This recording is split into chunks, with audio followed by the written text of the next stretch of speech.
그 아크로비스타 아파트를 뇌물이라고 지금 고발당했거든요. 우리 사생 고발을 했는데 그 이야기 잠깐만 해볼게요. 윤석열 결혼 전에 살던 아파트는 뇌물, 공수처 고발. 이거 다시 한번 상기시켜드려야 됩니다. 2010년 10월 1일 날 6억 원의 근저당이 설정되어 있는 상태에서 삼성전자가 7억 원의 전세권을 설정을 합니다. 2014년 11월 7일 날 전세권 계약이 해지되고요. 2014년 11월 7일 날 근저당권 변경 계약을 하여서 채권 최고액이 3억 원으로 낮아집니다. 삼성의 전세권 등기가 설정된 것과 거의 같은 시기에 김건희는 같은 아파트 1704호를 전세로 얻습니다. 이렇게 막 근저당권 나온 거 되게 복잡하잖아요. 실제로 김건희하고 윤석열은 2010년 10월경부터 306호에 살았는데 삼성이 전세권을 설정했기 때문에 거기서 살았다고 하면 문제가 되니까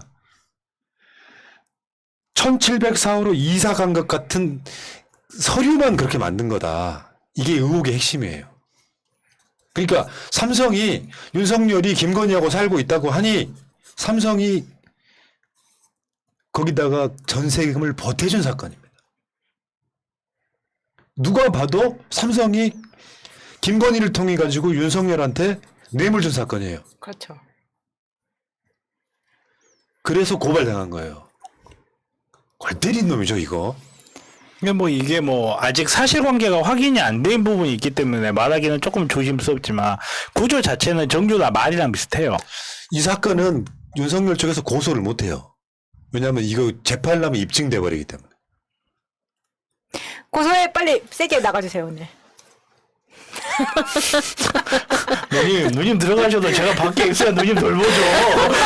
이거는 네가 거시기 해야 쓰겠다.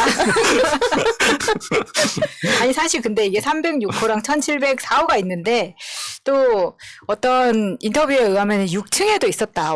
바의 형태로 있었다라는 이야기도 있어요. 뭐 슬립바인가요? 네, 그래서 학생으로서는 도저히 이해가 가지 않는 그런 장소가 있었다는 그런 이야기도 있었기 때문에 이 아크로비스타 안에만 해도 지금 정확하게 파악이 되어 있지 않은 부분까지 합치면은 이 뇌물은 이 전과 후에 훨씬 더 늘어났겠지만, 그렇죠. 네, 그 열린 공감 등의 보도에 의하면 그 주변에 그 관련 하다못해 윤우진하고 관련된 사람도 살고 있더라. 그러니까 사실 거기에 황금어장일 수 있어요. 거기에 그 어디 누가 사느냐를 보면. 근데 놀랍지 않습니까? 윤석열은 마치 너무 청렴결백해가지고 돈도 없는데 원래 돈 있는 마누라 만나서 자기 재산이 많아진 거다가 아니라 윤석열하고 김건희가 만난 게 2009년 5월 달이고요. 최은순의 진술로 나온 거예요. 2010년에 두 사람이 동거를 시작해요. 그 나중에 이제 결혼식까지 올리게 되는데 거의 10여 년 동안 김건희가 만든 재산은 사실상 윤석열이 없었으면 불가능한 재산들이었다니까요. 그렇죠. 주가 조작도 마찬가지고요. 그렇기 때문에 그게 다 김건희 재산이라고 볼 수 없다는 시각이. 윤석열이 기여한 바가 저는 만약에 이혼을 하면 나누게 되는 비율이 윤석열이 7 가져간다고 봐요. 그렇기 때문에 이혼을 못하는 못하고. 거죠.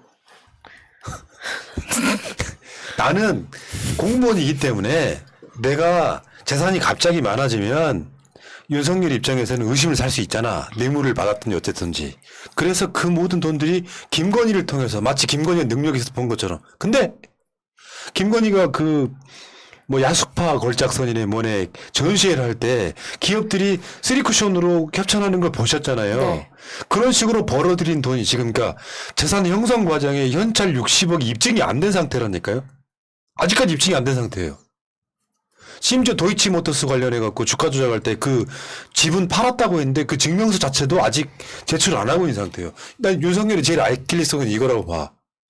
근데 3쿠션으로 삼성한테 아파트 전세금을 받은 거잖아요. 그러니까 뇌물로 지금 고발을 당한 겁니다. 뭐 저도 뭐 한 1년여 전부터 이거는 이렇게 말 그대로 어떻게 보면 최은순, 김건희를 위해서 윤석열이 뛰는 게 아니고 윤석열을 위해서 최은순, 김건희가 명의를 대여해주고 있다라고 하는 변호사가 있어. 제가 여러 번 크게 꾸진 적이 있는데 여기서 꾸짖지 또 마. 듣게 돼서 꾸짖지 제가 마. 당황스럽네요. 왜 자꾸 꾸질까? 그러니까 제가 잘못 꾸짖었나 봐요. 내가 꾸짖음을 당해야 되는데. 아무튼 근데 구조가 그렇게 봤을 때 딱 맞아요. 오히려 거꾸로 봤을 때. 말 그대로 이렇게 검찰 사위가 우리 사랑하는 장모님과 내 와이프 같은 바뀌었다. 내 장모님 같은 장모님과 결혼하고 사랑하는 싶구나, 사랑하는 와이프를 위해서 혼신의 힘을 다해서 검찰 권력을 사유화했다라고 해석을 하는 것보다 오히려 거꾸로 해석을 하는 게 오히려 좀 모양이 좀 맞는 부분이 있지 않나라는 생각을 해볼 때도 있습니다만은 그렇게 그렇지 않습니다. 너무 꾸짖었지. 예, 그런 그럼요. 패턴을 내가 다 알고 있어요. 이제. 새로운 거 개발해야 되겠다. 아, 가끔씩 그건 내가 써먹기도 하죠. 그렇게 말하던 식당 주인이 있어서 내가 크게 꾸짖었다고. 자, 아무튼 결혼 전에 살던 아파트는 뇌물이다. 계열성 있어요. 이거 만약에 이게 고발을 당했는데 전혀 근거 없으면 이거 무고죄거든요.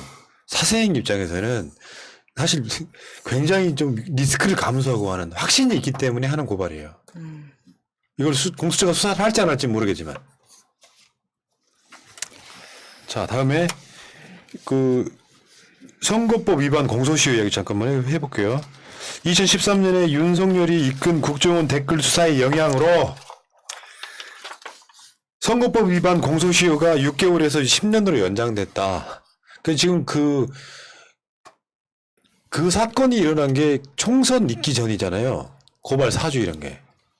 그럼 사실 공소시효가 끝난 사건일 수도 있는데 10년으로 연장되는 바람에 더군다나 지금 최강욱 열린민주당 대표 등이 윤석열을 고발했잖아요. 그 고발한 그 사건들이나 이런 것들이 공직선거법 위반 이 부분은 검찰이 수사할 수 있는 6개 중대 범죄 중에 하나거든요. 그래서 지금 윤석열이 거기에 지금 자기가 했던 수사 때문에 이 공소시효가 10년으로 들었다. 뭐 이런 얘기입니다.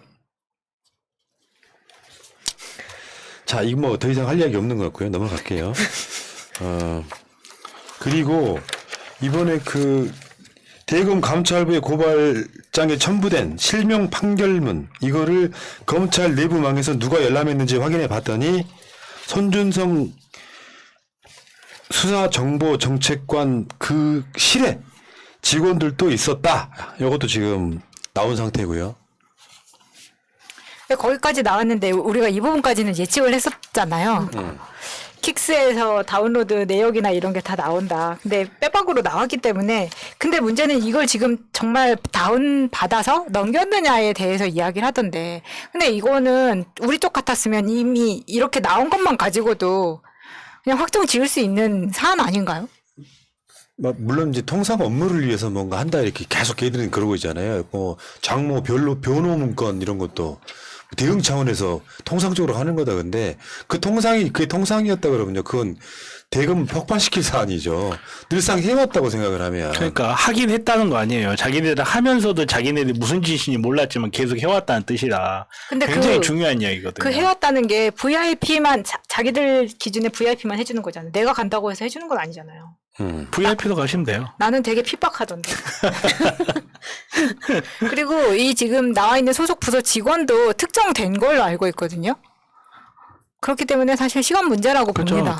지금 우리가 되게 이 사건을 보면서 좀 답답해하면서도 그 수사 진행 같은 게 되게 빠르고 이런 게 간단해요. 공수처는 기존에 검찰과 이렇게 수사하는 방식도 다르고 얘네들 아직까지 생긴 지 얼마 안 돼서 언론하고 연도 달라요. 언론과 그 밀접하게 연관하면서 자기네들이 뭐 흘리고 이런 짓을 안 한단 말이에요. 공수처는. 그러다 보니까 정말 좀 너무 빠르게 진행된다 싶은데 우리 저같이 이제 오랫동안 이렇게 법률적인 업무를 했던 사람들 입장에서 봤을 때는 공수처가 행동을 하는 거 보면 뭘 잡고 있는지가 대충 보이거든요. 그러니까 저게 말 그대로 김웅 집 압수수색하고 송검사 압수수색하고 할 정도면 그 압수수색 영장을 받을 수 있을 만한 뭔가가 나온 거거든요. 근데 네. 여러 법률 전문가들이 이렇게 아침 방송에 있어서 이야기하듯이 사실 그 손성은이 폭로한 내용만 갖고는 형사적인 걸로 제지하기엔 되게 애매했어요. 조성은이 폭로. 조성은, 죄송해요. 그 애매함을 뚫고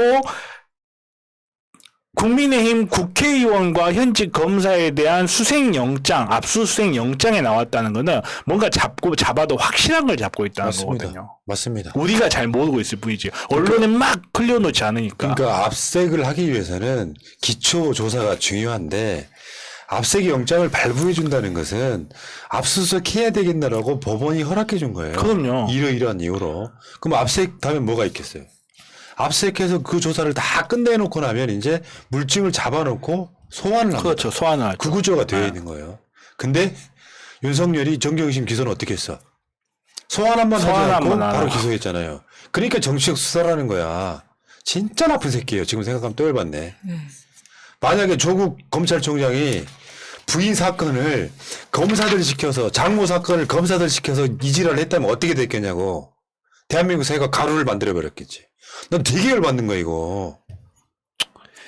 그리고 박범계 장관이 그런 이야기도 했죠. 손준성은 윤석열의 측근 중 측근이다. 그러니까 윤석열 쪽에서 같이 근무한 기간은 3개월인가 밖에 안 된다. 측근 아니다. 그러면서 나중에 뭐라고 그랬냐면은 추미애 측근이다. 뭐 추미애가 살려줬으므로 요걸 딱 가져다가 이낙연 후보가 또 추미애가 뭐 손준성을 살려줬다. 뭐 이런 식의 프레임을 만들던데 어처구니 없는 소리고요.